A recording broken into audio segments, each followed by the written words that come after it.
ये कहानी सच्ची घटनाओं पर आधारित गौतम बुद्ध और उनके शिष्यों की है।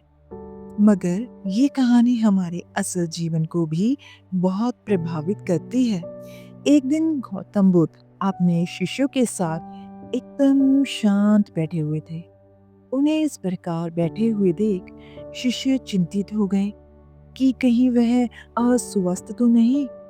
एक शिष्य ने उनसे पूछा कि आज वह मौन क्यों बैठे हैं? क्या शिष्य से कोई गलती हो गई है? इसी बीच एक अन्य शिष्य ने पूछा, क्या आपका स्वास्थ्य तो ठीक है? पर बुद्ध मौन रहे। तभी कुछ दूर खड़ा व्यक्ति जोर से चिल्लाया, आज मुझे सभा में बैठने की अनुमति क्यों नहीं दी गई? बुद्ध आंखें बंद करके ध्यान मग्न हो गए।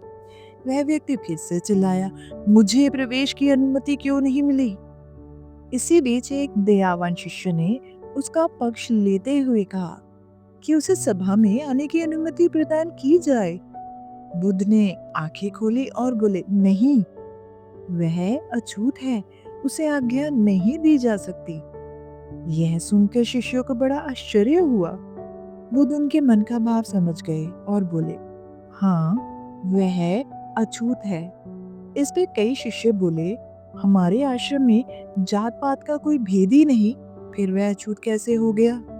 तब बुद्ध ने समझाया, आज वह क्रोधित होकर आया है। क्रोध से जीवन की एकाग्रता भंग होती है। क्रोधित व्यक्ति प्राय मानसिक हिंसा कर बैठता है। इसलिए जब तक वह क्रोध में रहता है तब तक अछूत होता है। इसलिए उसे कुछ समय एकांत में खड़े रहना चाहिए। क्रोधित शिष्य भी बुद्ध की बातें सुन रहा था। पश्चाताप की अगन में तप कर वह समझ चुका था कि अहिंसा ही मनुष्य का महान कर्तव्य व परम धर्म है।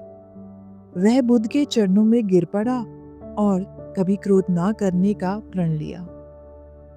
इस कहानी से हमें अपने जीवन के लिए शिक्षा ये मिलती है, क्रोध के कारण हम अपना अनर्थ कर बैठते हैं और पश्चाताप उसके बाद में होता है, जिसका कोई मतलब नहीं रह जाता।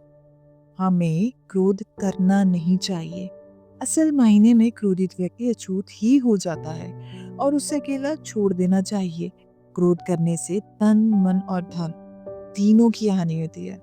क्रोध से ज्यादा हानिकारक कोई और वस्तु या रोग नहीं है।